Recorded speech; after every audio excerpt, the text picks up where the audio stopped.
Assalamu alaikum, dear Muslim sisters and brothers. You should be more or less aware of the cruel and atheist Chinese government's genocide policy in its occupied East Turkestan since the last 7 years, which have been proven by the strong evidence. The CCP government is not only murdering millions of Uyghurs in the concentration camps with torture, but has been forcing the Muslims convert into atheists. People who have not lost their sense of humanity have been witnessing that the world's weak reaction to this atrocity, especially the Islamic states and the international organizations who are applauding the policy of this terror state in exchange for the money dyed with the blood of the innocent Muslim Uyghur people, called to increase the courage of this executioner and the continuing its brutality without slowing down.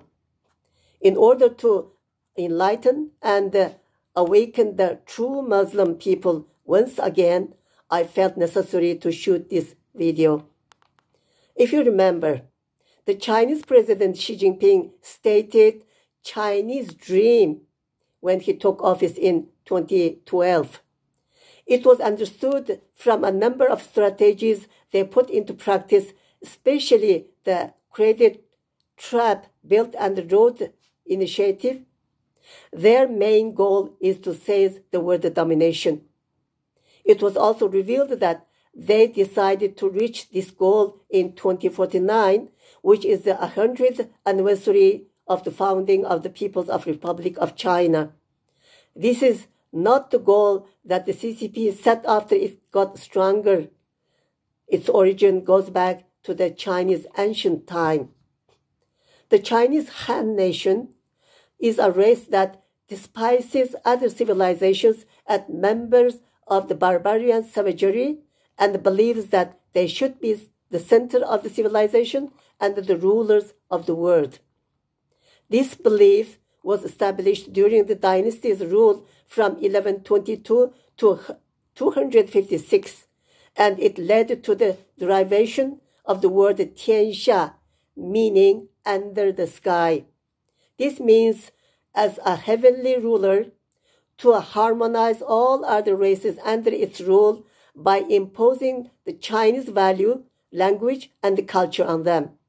For this reason, the Chinese consolidated their dominance over all the lands they occupied throughout history by assimilating the other nations. Moreover, they have been creating a monotype human society that only obeys them through brutal methods such as brainwashing, oppression, and intimidation in governing the country. In today's China, which is known to have 56 ethnic groups other than Han, who constitutes 90%, over the 90% the population, 53 ethnic groups other than Turks and the Tibetans have been assimilated completely and their mother tongue, culture, and customs destroyed. To deceive the world, these minorities only forced to pose in their national dresses on special occasions. This autocratic system, which inflicts indescribable pain and suffering on the vast majority of people, was invented and developed by Shangyang, the chief advisor of the first emperor Qin Shi Huang, who united the scattered Chinese countries between 257 to 210 and brought them into a single country with this system, and the one who built the Great Wall against the Turks. You can find the detail of this on the internet by writing the book of Shangyang. The founder of the China's strategies in war, known as the famous Chinese 36 tactics, was the military commander and the strategist Sun Tzu, who lived in the state of Wu at 500 BC. His book, The Art of War, which describes these tricks based on cunning and deception, stated that the superior art of the war is to defeat the enemy without fighting. The book has been translated into many foreign languages, including Turkish. Although his strategy was formulated only to defeat the enemy in wars, but the following governors used these tactics continuously in the state administration, economic and trade policy, especially in international relations. The reason of the strength of today's Chinese state is also the result of the skillful using of the both strategies of Shangyang and Sun's. Not only Chinese, but also foreigners have made great profit by using these tricks, especially in business, and they are still benefiting from them. You can find its detail in internet too. The CCP's plan to seize the dominance of the world is also mentioned at the then Chief of General Staff Chi Haotian's speech at a secret meeting held in 2005. I shared this speech on social media in the form of a video by translating it from English to Turkish 2 years ago. Unfortunately, very few people have watched it. You can find this speech from the rense.com website, rense.com. Today's CCP government manages a national informant network by taking advantage of the advanced technologies and following all aspects of private life.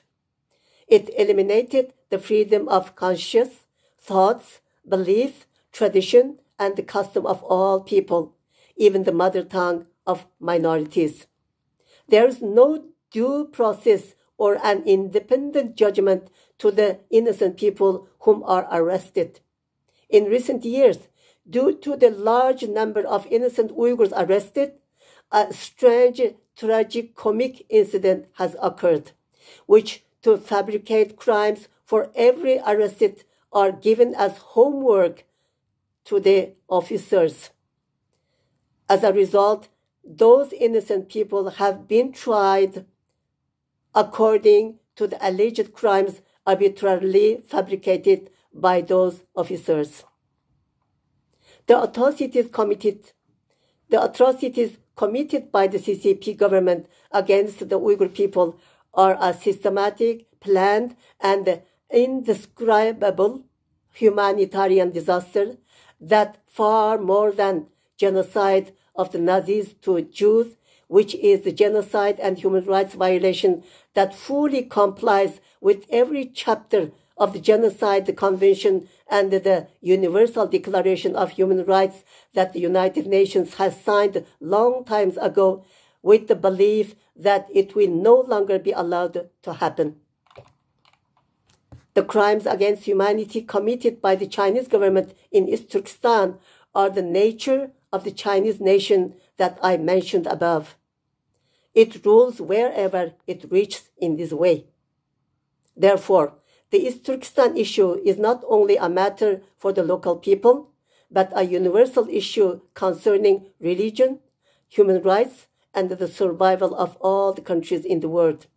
Consequently, it should be a matter of primary duty to protect the world and the values of the human life.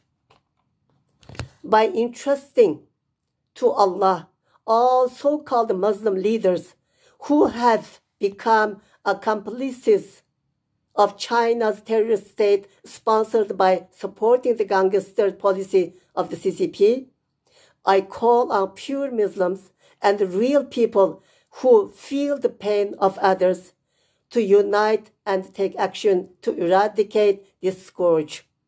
To realize this, there are two things we can do.